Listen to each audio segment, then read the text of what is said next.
우리 지난 시간 이 복음의 비밀이 얼마나 놀라운가 하는 것을 함께 나누었습니다. 그래서 이 복음의 비밀이라고 하는 것은 태초 이전에 하나님께서 벌써 계획하시고 또 세우셨던 그런 하나님의 경륜이었다. 그리고 예수 그리스도를 통해서 우리에게 분명하게 나타내셨는데, 이거는 우리의 세상의 지식과 학문 또한 우리 인간의 지혜를 넘는 것이다. 그래서 그 복음 안에서 너희가 정말 뿌리를 내리고 그리스도 안에서 너희가 성숙함에 따라 하나님 앞에 정말 감사하며 찬양하는 그러한 성숙한 신앙이 되기를 원한다 라고 이렇게 바울은 권면하고 있습니다. 그때 당시 교회가 경험했던 참 힘들고 어려웠던 일들은 바로 이제 외부에서 이제 박해가 핍박이 있었던 것 여러분이 잘 알고 계시고요. 그러나 또 오늘 골로새서를 보게 되면은요, 오늘 특별히 바울이 말씀하는 것은요, 이 세상의 가치와 학문으로 인해서 이 복음이 이제 변질되는 것에 대해서 굉장히 우려했다고 하는 것입니다. 그래서 오늘 8절의 말씀에도 보면은요, 그 성숙한 신앙으로 인도하는 그 순수한 그 복음에서 벗어나서 이 다른 이 세상의 학문과 지식으로 인하여서 그들이 이제 혼미해지고 미혹에 빠질까 두려워하면서 걱정하면서 또 오늘 이 말씀을 주고 계십니다. 8절 말씀 보게 되면 누가 철학과 헛된 속임수로 너희를 사로잡을까? 이 사로잡는다는 것은 신라고곤이라고 하는 이 헬라 말을 사용하고 있는데요.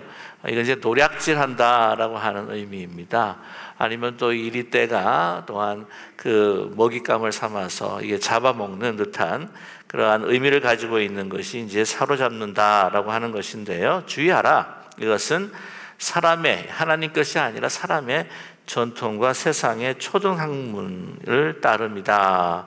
그리스도를 따르는 것이 결코 아니다라고 하는 것을 말씀하고 있습니다. 초등학문을 이제 스토아케이아라고 하는 헬라 말을 사용하면서 여러분 좀 미숙하다, 완전하지 못하다라고 하는 의미를 담고 있습니다. 그래서 그 정말 인간이 알 수 없는 그 지혜로, 하나님의 지혜로 세우시고 또한 그 진행하시고 실행하신 그 귀한 그 복음의 역사, 그 복음의 그 진리, 그런 어떤 인간의 그 학문과는 비교할 수가 없지 않느냐. 그런데 왜 그런 그 좀 허접한 그 인간의 그 전통과 초등 학문을 따라 다니면서 또한 주신 그 귀한 복음을 또한 제대로 받지 못하고 또한 변질시키면서 또한 그것을 가르침으로 인하여서 너희가 미혹되느냐라고 이렇게 말씀을 하고 있습니다. 참 안타까웠다는 이야기죠. 어떻게 비교할 수도 없고 정말 뭐 어떻게 견줄 수도 없는 하나님의 그 비밀, 하나님의 그 복음, 그것을 어떻게 너희들이 저버리고 이 세상 학문을 따를 수가 있느냐. 그 당시에 그 헬라의 그 진선미를 추구하는 그 철학, 그것도 사실 인간의 지혜로 만들고 또한 그들이 토론하는 것이 아니냐, 미숙한 것이 아니냐라고 이야기를 합니다.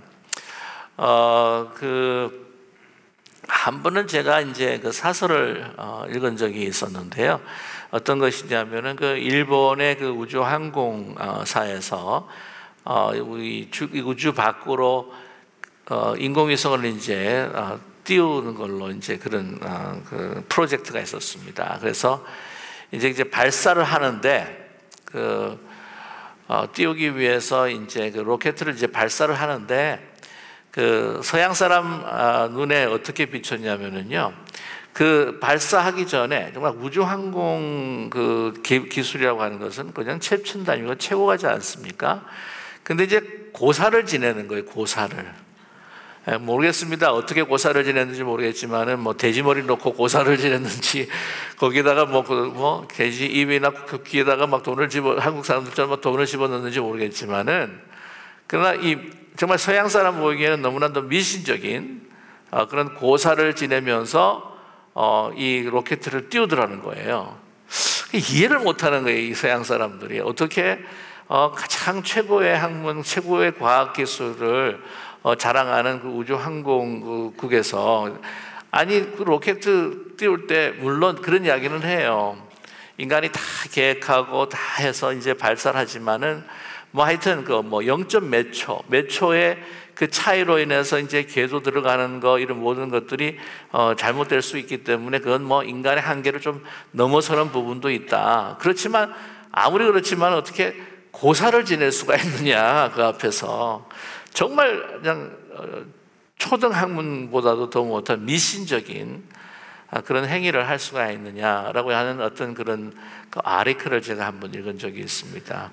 뭐 그거와 비슷하게 견줄 수 있지 않겠는가 하는 생각을 하게 되는데요. 이런 신비로운 하나님의 그 진리, 뭐 비밀과 같은 미스터리 같은 경이로움과 신비함의 그 하나님의 그 진리를 어떻게 세상 초등학문과 이렇게 바꿀 수가 있느냐, 그것을 따라갈 수 있느냐, 너무 답답하다는 것이죠. 구절의 말씀을 보게 되면은요, 뭐라고 이야기하면은 그 복음입니다. 또 그리스도가 바로 그 진리이십니다. 그 안에는 뭐라고 말씀하고 있나요? 신성의 모든 충만이 어디에 거한다고요? 육체로 거하시고. 당시 그 영주주의자의 그러한 잘못된 가르침들이 많았다고 말씀을 드렸죠. 육체는 더러운 것이다. 육체는 구원받지 못한다. 그러나 예수 그리스도의 몸의 부활을 통해서 이 몸이라고 하는 것이 결코 이게 더러움의 대상이 아니라는 것입니다. 그것도 구원의 하나님께서 목적하신 바 대상이다라고 하는 것을 분명히 보여주시지 않으셨습니까? 그 육체에 하나님의 그 신성, 그것이요 부족함이 없이 어떻게 해요? 충만하게 하나님의 모든 속성이 그 육체 안에 충만하게 거하신 분이, 은혜와 진리가 정말 충만하게 거하신 분이 바로 누구인가? 우리 복음의 진리의 중심이 되시는 바로 그리스도이다라고 하는 것입니다. 거기는 아무 결핍이 없다, 부족함이 없다. 다른 어떤 인간의 전통이나 그 초등학문으로 그것을 그 진리를 발견할 그러한 여지가 없다는 것이죠. 그러면서 말씀합니다. 너희도 어떻게 해요? 그 안에서 충만해졌으니, 예수 그리스도로 우리가 모든 것이 충만해졌다라고 하는 것을 우리에게 말씀해 주지 않습니까? 그래서 다른 세상 학문이라고 하는 것은 바로 그 그리스도의 충만을 그냥 어느 정도 다른 사람들에게 소위 그 아폴로제틱이라고 하는 이야기가 있죠. 변론하면서 그들에게 지성적으로 또한 논리적으로 이해시킬 수 있는, 또한 이 세상 가치와 우리 하나님의 나라의 가치를 견줘봤을 때에 그 월등함을 그들에게 전할 수 있는, 지식적으로 전할 수 있는 하나의 방편으로 사용하는 것이지 그것이 핵심이 결코 아니라고 하는 것을 우리에게 말씀해 주고 있습니다. 그래서 그는 예수 그리스도가 어떤 분이시냐고요? 모든 통치자와 권세의 머리시다라고 이렇게 말씀을 하고 있습니다. 통치자라고 했을 때는 좀 더 이 땅의 개념이 있습니다. 그러니까 이 땅의 그 권력자들, 권세들, 그 왕국의 그 우두머리들이 가지고 있는 그러한 권세를 이야기하고 있는 것이고요. 그 다음에 나오는 권세다라고 하는 것은 바로 이 영적인 그 세계의 권세라고 이야기 드릴 수가 있습니다. 뭐 나쁜 부정적인 표현을 한다게 되면 어두운 그 영들이 임하고 있는 그러한 그 권세, 그 공중의 그 권세라고 이야기할 수도 있겠고요.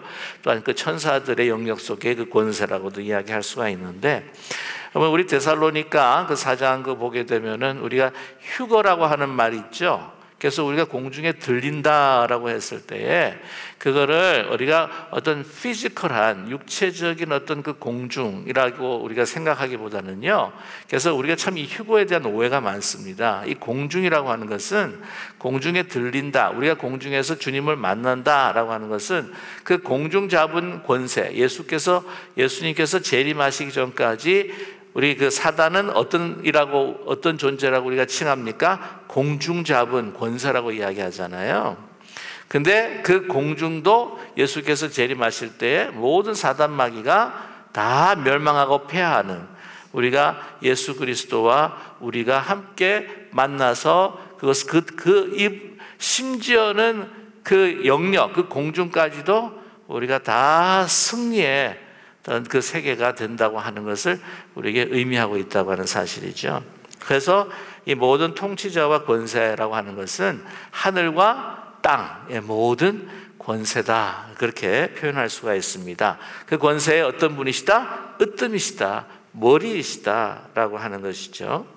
그러한 표현이 나중에도 또 나오고 있습니다만은 11절 말씀에, 그래서 또 오늘 보면은요, 그 안에서 이제 할례에 대한 이야기가 11절과 12절과 13절에 나타나고 있습니다. 그 유대주의자들이 늘 이야기하기를 그 유대의 그 전통을 그래도 따라야만이 우리 구원이 더 확실해지고 완전해질 수 있다라고 하는 가르침들을 계속했다고 하는 것이죠.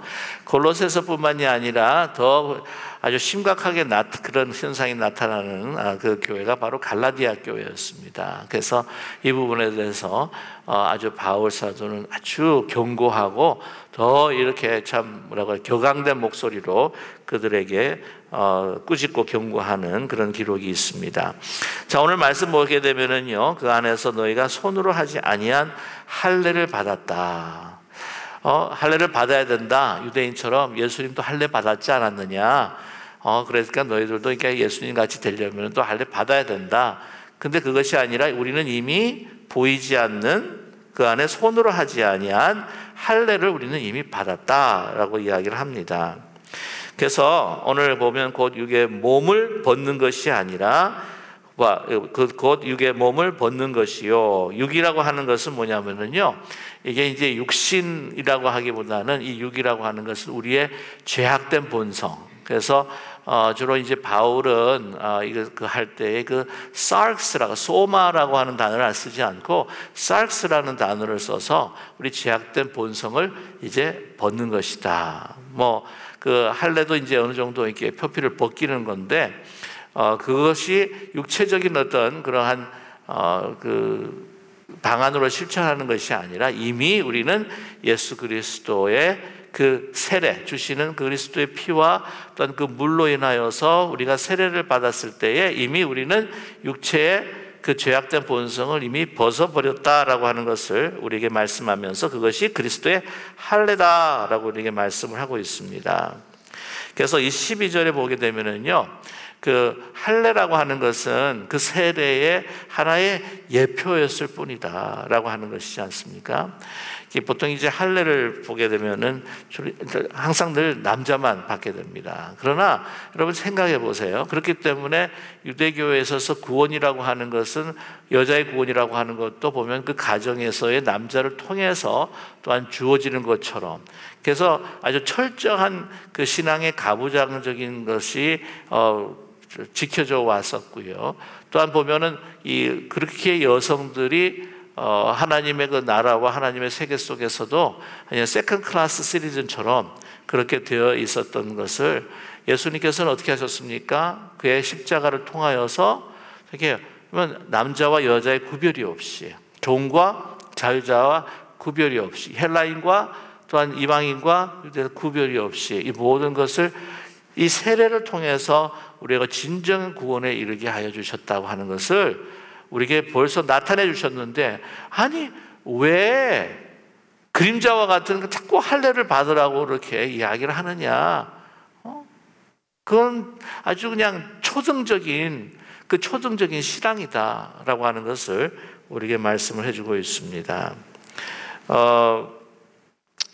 13절 말씀에 보게 되면 또 범죄와 육체의 무할례로 죽었던 너희를 하나님이 그와 함께 살리시고, 지금 보시게 되면은요, 이 무할례다라고 하는 것은 바로 이제 이방인을 이야기를 하고 있습니다. 이 범죄라고 하는 것은 바로 우리의 삶에 저지르는 그러한 죄악들을 이야기하는데, 그래서 우리가 어떻게 됐다고요? 이미 죽었다. 과거형이죠.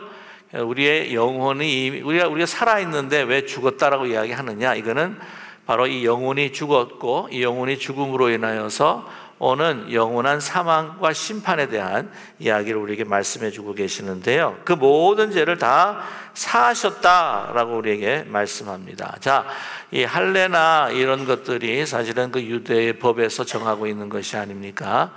제가 나중에 좀 시간이 있으면 좀 할례에 대한 이야기를 이제 잠시 아마 하면 좋을 것 같은데요. 지금 잠깐만 해드리면 이렇습니다.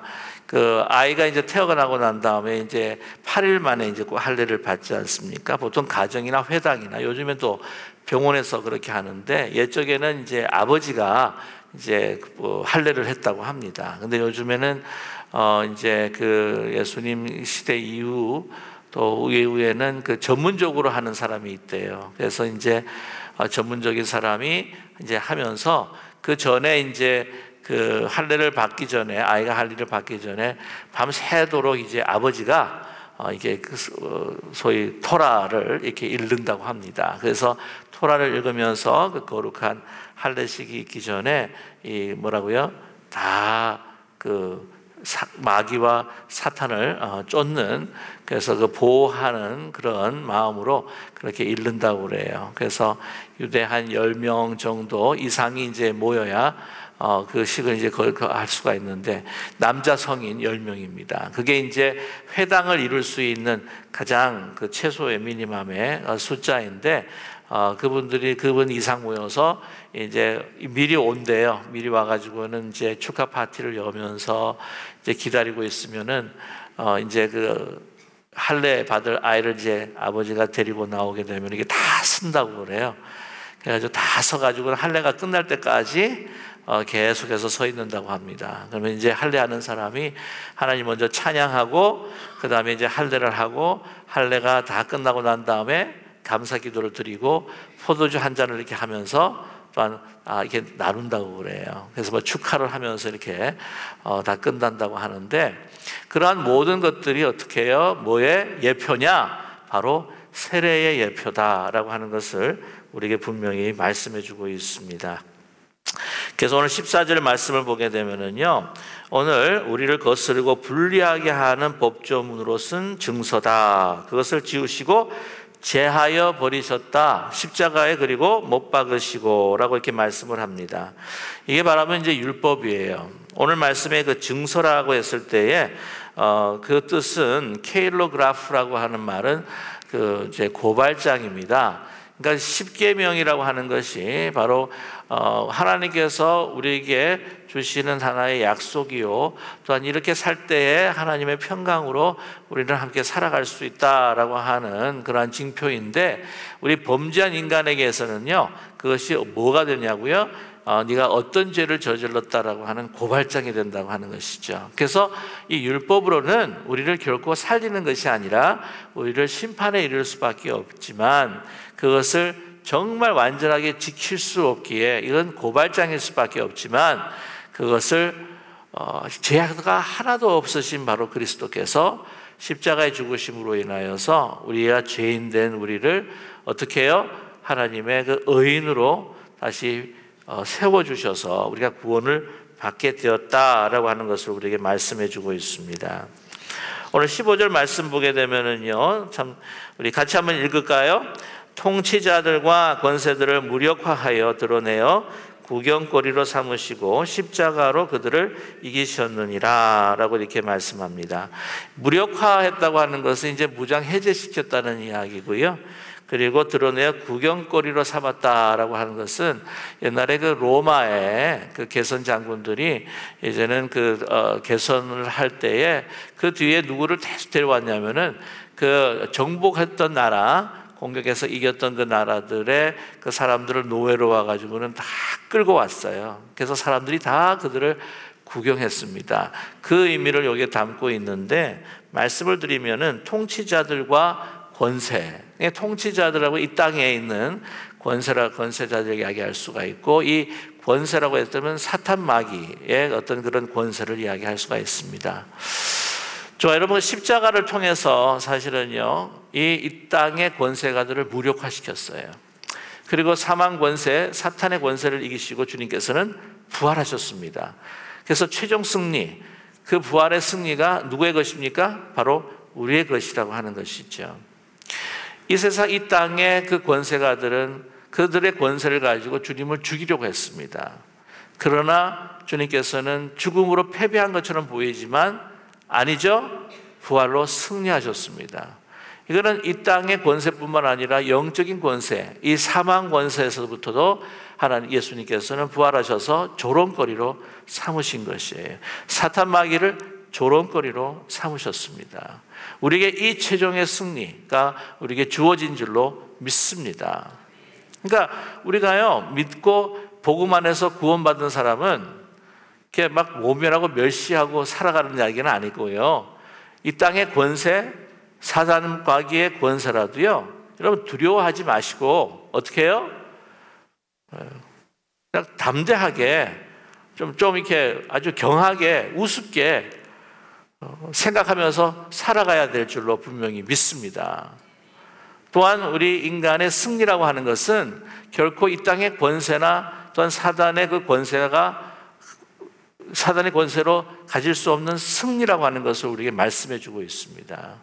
그것을 좀 더 우리가 확대해서 해석을 해본다면은 우리 구원의 승리라고 하는 것은 오직 누구요?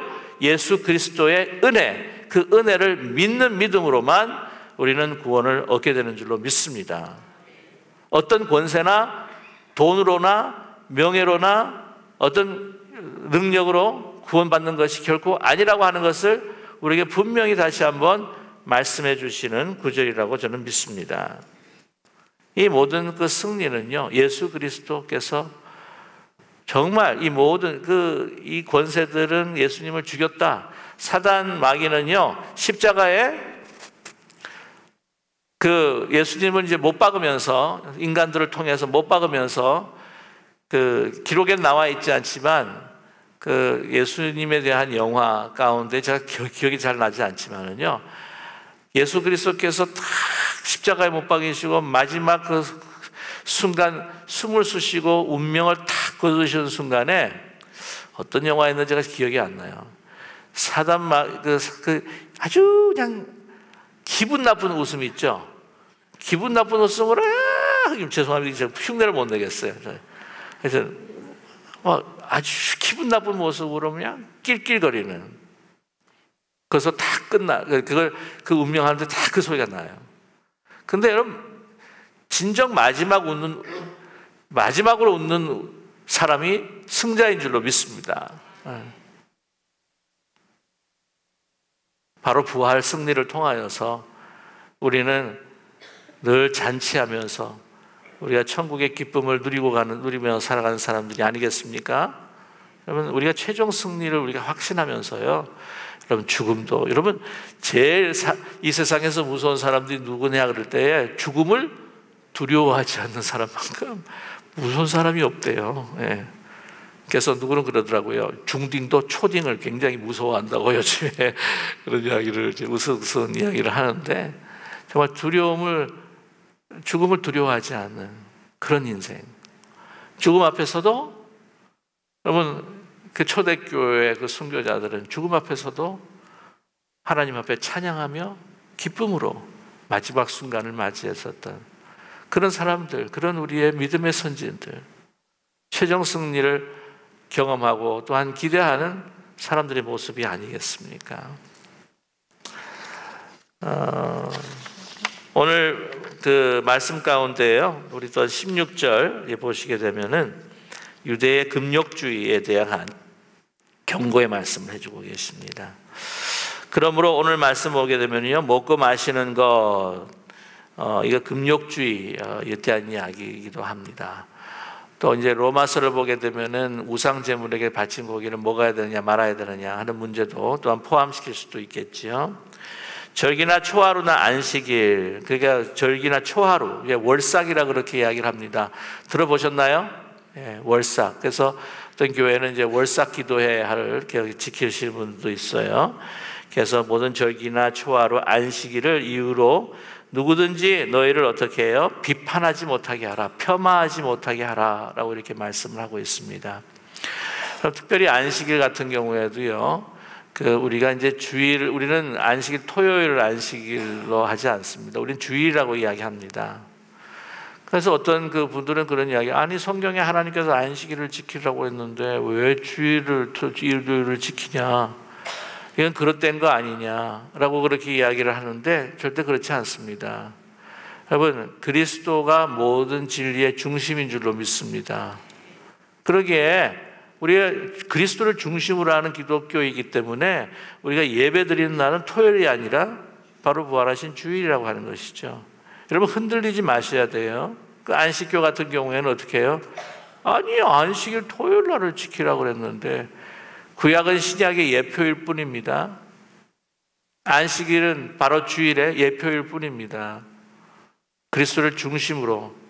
여러분, 이건 절대 그리스도 중심의 우리의 신앙이라고 하는 것을 여러분 잊지 않는 우리 모두 되기를 원합니다. 네. 여러분, 왜 성경에서 구약에서 안식일을 토요일을 지키라고 그랬는데 왜 주일을 지키냐고 그러면 그때 막 어버버버 하면서 하시면 안 돼요. 네. 폄하하지 못하게 하라. 이 모든 절기를 그대로 지키는 유대의 법을 지키는 것으로 인하여서 그것이 더 내가 거룩하다. 이건 다 헛된, 이거는 아주 뭐라 그러나요? 이 위선적 경건주의입니다. 금욕주의도 마찬가지입니다. 17절에 우리가 분명히 읽어야 될 부분입니다. 17절 같이 읽겠습니다. 이것들은 장래의 일의 그림자나 몸은 그리스도의 것이니라 라고 분명히 지금 도장을 꽉 찍었어요. 못을 박았습니다. 완전히. 18절 모습 보게 되면은요, 또 다른 그 부분들이 있습니다. 아무도 꾸며된 겸손과 천사 숭배를 이유로 너희를 정죄하지 못하게 하라. 그가 그 본 것에 의지하여 그 육신의 생각을 따라 헛되이 과장하고 라고 이야기합니다. 천사 숭배라고 하는 것은 당시에 또 영지주의 가운데 있어서 이 천사들이 또한 우리의 메신저로서 우리의 모든 것을 주관하고 있다라고 하는 생각도 갖고 있었어요. 또한 어떤 이들은요, 자기가 영적인 사람이어서 내가 천사를 보았다라고 하는 사람도 있어요.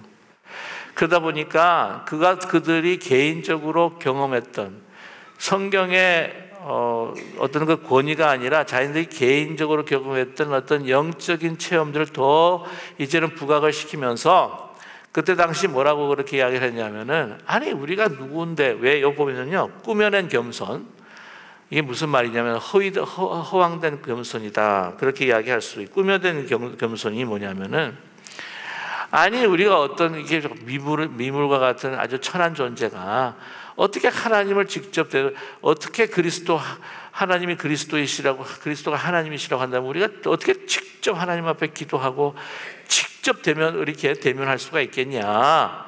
그래도 그냥 천사하고 이렇게 해서 천사가 갖다 주는 거, 천사가 이야기하는 거, 그걸로 우리가 그냥 그것을 만족하고 그것을 신앙생활 삼아야지. 우리가 감히 누군데, 이해가 되십니까? 그러면서 그 생각하는 것은 뭐냐면요, 자기가 영적으로 신비한 어떤 천사의 체험을 했다는 거죠. 그걸 더 부각시키기를 원하는 거예요. 또 보면 요즘에 보게 되면 이제 방언을 해야, 방언은 하나님께서 자신의 어떤 그 믿음의 확신과 덕을 위해서 주신 귀한 것인데, 어떤 분들은 방언을 해야 그것이 완전한 구원의 확신이고 바로 구원에 이르는 거다라고 본인이 이제 방언을 하니까 본인의 그 믿음의 우월을 위해서 막 강조하면서 더 크게 부풀리면서 자기가 믿음이 더 좋은 것처럼 사람들에게 프로파게이팅 하는 경우가 많다고 하는 사실이죠. 그러면 과장합니다. 이거는 낚시꾼이 대어를 낚은 것보다 더 어떤 때는 과장할 때가 많다는 거죠. 신비한 체험, 영적인 체험 하는 분들이 또한 간증할 때 정말 조심스러운 게 뭐냐면, 잘못하면 부풀릴 수가 있다, 과장할 수가 있다는 거죠. 여기서 우리가 생각해야 될 것이 무엇이냐면, 우리가 개인적으로 체험하고 성경의 권위를 바탕으로 하는 것이 아니라 하나님께서는 개인적으로 이렇게 또한 계시를 주실 때가 있어요. 저는 꿈이 완전히 호황무도하다는 생각은 하지 않습니다. 가끔 꿈으로도 하나님께서는 주실 것이라는 그런 생각이 있어요. 또 여러 가지 사건을 통해서 개인적인 어떤 경험이 있을 겁니다. 또한 영적인 체험이 있을 것입니다. 그러나 그것을 결코 절대화시키지 말아야 한다는 거죠.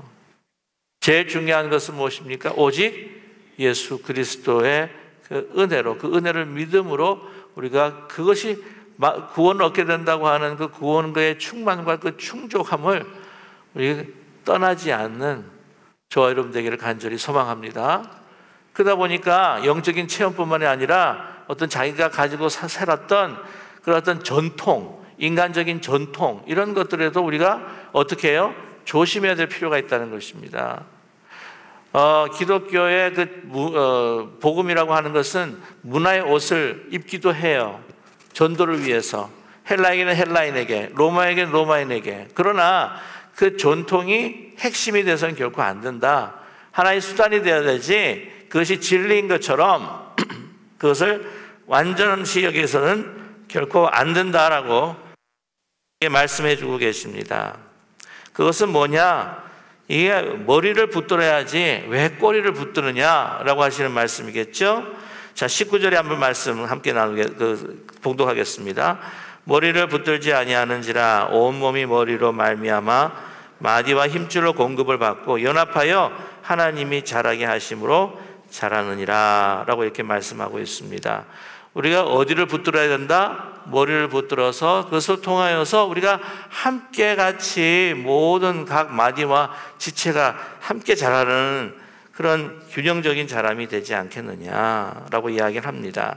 너희가 세상의 초등학문에서 그리스도와 함께 죽었거든 어찌하여 세상에 사는 것 같이 규례에 순종하느냐라고 우리에게 말씀해 주고 있습니다. 다시 한번 오늘 8절의 말씀을 다시 반복을 하고 있는데요. 우리 그때 당시에는 이제 영지주의 또한 유대주의가 있었는데 저희 한국 교회 같은 경우에는 어떤 그런 인간의 전통이나 또한 그런 관습으로 인하여서 교회가 힘들어지는 부분이 있을까? 우리는 유대주의라기보다는요 유교주의가 많은 것 같아요. 유교주의. 한 번은 고신대에 정통교회사를 가르치시는 이상규 교수님이란 분이 계시는데 장로교회 정치제도와 한국에서의 교회 정치라고 하는 그런 주제를 가지고 이제 세미나를 하셨고요. 또한 그분이 한국 장로교회의 그 역사적인 그 신학과 고찰이라고 하는 책도 펴신 적이 있습니다. 왜 그 장로교회가 특별히 한국 교회, 다른 나라보다도 더 많은가? 뿐만이 아니라 또 장로교회 보게 되면 200개가 넘는 그러한 교파들이 있는데 그 현상은 왜일까라고 하는 것들을 또한 이야기를 하면서 언급을 하신 적이 있어요. 물론 이제 언더우드 아펜셀러 두 선교사님이 들어왔을 때에 언더우드 목사님께서 그 장로교회 그 지침이라고 하는 것은 교회를 더 많이 짓는 것이 더 그들의 그 방향이었기 때문에 감리교 아펜셀러를 통해서 선교사님 통해서 들어온 이제 감리교회 같은 경우에는 교회보다는 학교나 병원들을 더 많이 지었었습니다. 그래서 이제 교회가 더 많아졌다 하는 이야기가 있긴 있는데 그것도 뭐 사실이겠고요. 그러나 계속해서 이제 이어지면서 이 한국 장로교회가 더 뿌리를 또 내리고 또 이제 장로교 그러므로 인하여서 또 생겨나는 또 여러 가지 또 이제 안 좋은 현상들을 이제 이야기를 이제 하셨었어요. 근데 거기에 보게 되면 이제 유대주의가 아니라 유교주의가 많이 팽배해졌기 때문이다. 여러분 장로교회라고 하는 것은 이제 개혁교회입니다. 개혁교회 칼빈을 중심으로 해서 이제 그 개혁교회가 있었고 그 개혁교회 한가운데 뭐 하란 교회뿐만이 아니라 또 이렇게 스코틀랜드로 가면서 이제 장로교회가 세워지는데 그 교회의 어떤 그 조직이나 이 영성을 보게 되면은요. 카톨릭은 너무 하이어라키하고 계급주의고 교권주의라고 하는 생각을 칼빈 선생님께서 하셨고 또한 그 메노나이트나 이 다른 브레드런 철치 같은 경우에는 너무 자유주의다. 너무 어떤 그런 구별이 없다. 또 그리고 너무 회중적으로 인하여서 교회라고 하는 것이 너무 개교회주의로 들어갈 수밖에 없다라고 하는 것으로 이 장로교회 같은 경우에는 그 제일 중요한 것이 무엇이냐면 조화와 균형이에요. 장로교회의 가장 정치나 모든 어떤 신앙의 중요한 것이 뭐냐면 균형과 조화입니다. 그래서 이 교권주의를 또한 지향하는 게 아니라 지향하고 개교주의와 또한 너무 자유주의에 대한 것을 이제 지향하면서 우리가 가장 균형 잡힌 어떤 그 교회의 운영이나 정치를 내세웠던 것이 바로 칼빈 선생님이었습니다. 근데 여러분 그것이요, 이 지향하려고 했던 그 두 가지의 극단적인 현상이 바로 이 장로교회에서 나타나고 있다. 저도 아시겠지만 저는요, 전통적인 스코틀랜드 장로교회에서 일해온 캐나다 장로교회 안수받은 목사입니다. 그러니까 저는 인앤아웃 장로교 목사예요, 사실은요. 근데 한국 교회의 극단적인 현상이 일어나는 건 무엇이냐면은 계급주의와 교단주의가 굉장히 지금 극단화되어 있고, 그것이 계속해서 지금 총회나 여러 가지 조직에 있어서 굉장히 부패해져가 있고, 또 한 가지 또 우리 한국 교회가 계속 이야기하는 것이 뭐냐면은 개교회주의잖아요. 개교회주의. 너무 개교회주의다. 보면 그 교회 총회가 있고 또한 총회뿐만이 아니라 또 노회가 있고 하는데도 어떤 데는 한두 교회가 막 움직여 나가는 경우도 있고, 하여튼 개교회주의하고 또한 이 교권주의, 계급주의가 너무나도 지금 그 문제화되어 있는 것이 바로 한국에 있는 장로교회의 문제다라고 하는 것을 언급한 적이 있습니다.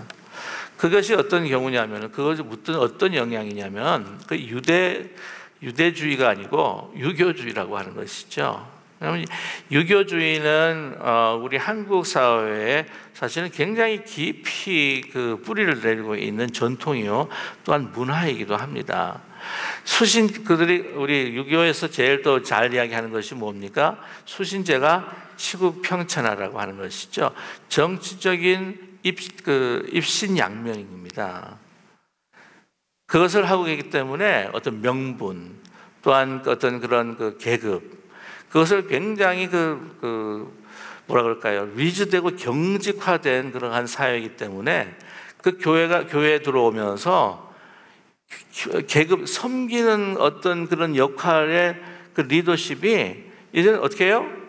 하여튼 입신양명처럼 명예를 얻고 하여튼 하나의 자기 신분, 계급의 상향 조정이라고 하는 것을 생각하는 것처럼, 그래서 유교 사상에서 많은 영향을 받아서 이런 것들이 극단화 현상을 일으키고 있다라고 이렇게 경고를 하셨다고 하는 것이죠. 보면은요, 칼빈 선생님 자체도 뭐라고 말씀을 하냐면은, 교회의 외적 통치 조직 형태는 그 정황과 상황에 따라서 가변성이 있을 수도 있다. 도덕적으로 중립적인 교회의 그 체제나 어떤 그 조직이 영원한 우리의 양심을 구속할 수는 결코 없다라고 하는 것을 누가 말씀하셨냐면은 개혁교회의 창시자였던 바로 칼빈 선생님이 바로 하셨다고 하는 것이죠. 그 장로교회라고 하는 것은요, 대의정치입니다. 대의정치라고 하는 것은 성도들의 많은 생각들을 사실은 종합해야 하는데, 계급주의로 또한 이 교권주의로 가다 보니까 치리하고 돌봐야 되는 그 리더십이 이기적인 집단화가 되는 경우가 많다는 이야기예요. 그것을 경고하셨습니다. 이게 우리 한국교회, 특별히 장로교에서 두드러지는 현상, 제일 많기 때문에, 한국 장로교회가 제일 많기 때문에 그런 현상도 일어날 수도 있겠지만은, 그것이 유교주의적인 어떤 사상과 또한 문화가 깊이 뿌려박혀 있고, 그것이 어떤 우리 교회와 또한 복음마저도 그것을 변질시키고 있는 것이 아니겠는가라고 그런 우리 이 교수님이, 이 목사님이 이제 주장하시는 것이었어요. 좋아 여러분, 그래서요 우리가 문화라고 하는 건요, 문화라고 하는 것은 너무 편합니다. 사실은 문화는 이게 어디까지가 뭐 문화인지 아문화인지 우리가 느낄 수 없을 정도로 너무나도 그 옷이 편할 수가 있다는 거죠. 그거를 우리는 성경과 복음의 본질을 가지고 우리는 잘 살펴봐야 할 필요가 있다고 저는 분명히 믿습니다. 오늘 말씀 보게 되면은요, 21절입니다. 곧 붙잡지도 말고 맛보지도 말고 만지지도 말라. 이것은 이제 음식에 대한 금욕주의에 대한 이야기고요. 그러나 이 모든 것, 금욕주의, 유대주의, 유교주의, 이 모든 것들은 22절에 말씀합니다. 이 모든 것은 한때 쓰이고는 없어지리라. 사람의 명령과 가르침을 따르느냐? 오늘 23절 우리 같이 한번 읽겠습니다. 이런 것들은 자의적 숭배와 겸손과 몸을 괴롭게 하는 데는 지혜 있는 모양이나 오직 육체에 따르는 것을 금하는 데는 조금도 유익이 없느니라 라고 말씀합니다. 자의적인 숭배, 이게 뭐냐면은 하나님께서 뜻하지도 않은데 하나님께서 원하지도 않으시는 가운데 있는데 그냥 자기가 거룩하다는 것을 보여주기 위해서 막 나타내는 어떤 그러한 하나님에 대한 예배의 모습이라고 하는 거죠. 겸손, 꾸며낸 겸손입니다. 어떤 금욕이나 또한 자기의 어떤 그 외형적인 어떤 그런 모습, 또한 행위, 공로 이런 것들을 통하여서 심지어는 금욕주의, 자기 자신의 몸은 죄악된 것이라고 막 몸을 막 때려가면서 하는 이 모든 일련의 것들, 이것들이 우리가 지금 접해 있는 모든 문화, 관습, 이런 모든 것들, 그런 모든 것들이 보기에는 굉장히 지혜가 있어 보이는 것 같지만 어떻게 해요? 오직 육체를 따르는 것을 금하는 데는 조금도 유익이 없느니라. 나의 죄악된 본성과 육체의 탐욕과 욕심을 어떻게 해요? 절제하는 데 있어서 아무 능력이 없다는 거죠. 심지어 이거는 자기의 어떤 인정받고자 하는, 또한 자기가 경건하고 우월하다고 하는 그 믿음을 나타내기 위한, 그러나 자기 중심적인 그 탐욕을 더 크게 하기만 하지 어떻게 해요? 진정 예수님께서, 하나님께서 원하시는 예수 그리스도의 성령을 통한 복음의 능력을 통한 정말 선한 일을 행하고 감사의 일을 행하고 우리 육체를 성령의 능력으로 제어하기에는 아무 소용이 없다 라고 하는 것을 우리에게 말씀해 주고 있습니다. 저와 여러분, 오늘 이 말씀을 통해서 정말 그리스도께서 우리를 위해서 죽으시고 그 은혜를 우리에게 베풀어 주셨는데 믿음으로 우리가 구원을 얻었다고 하는 그 복음의 본질, 하나님의 그 신비와 그 복음의 비밀, 그래서 우리는 감사함으로 주님을 섬기고 우리는 섬길 수밖에 없다고 하는 우리의 특권과 우리의 의무와 우리의 성숙에 대한 그 신앙을 다시 한번 우리가 새기고 나아갈 수 있는 우리 모두가 되기를 간절히 소망합니다. 여러분, 우리가 이 세상의 그 세속하는요, 그 흐름은요, 우리가 느낄 수 없을 정도로 슬며시 우리 마음에 들어오게 됩니다. 이 세상의 이야기가 솔깃할 때가 너무나 많아요. 세상적인 방법이 더 솔깃할 때가 많습니다. 저와 여러분, 하여튼 어떤지 우리가 삶의 순수한 복음을 지키며 살아가는 우리 모두가 되기를 간절히 원합니다. 이러한 복음이 우리 교회를 더 아름답게 세우고 우리의 삶과 우리의 가정들을 회복하는 그러한 귀한 우리 교회와 가정이 될 수 있도록 주님 인도하여 주시옵소서. 우리가 함께 마음을 모아서 기도하는 시간 가지기를 간절히 원합니다.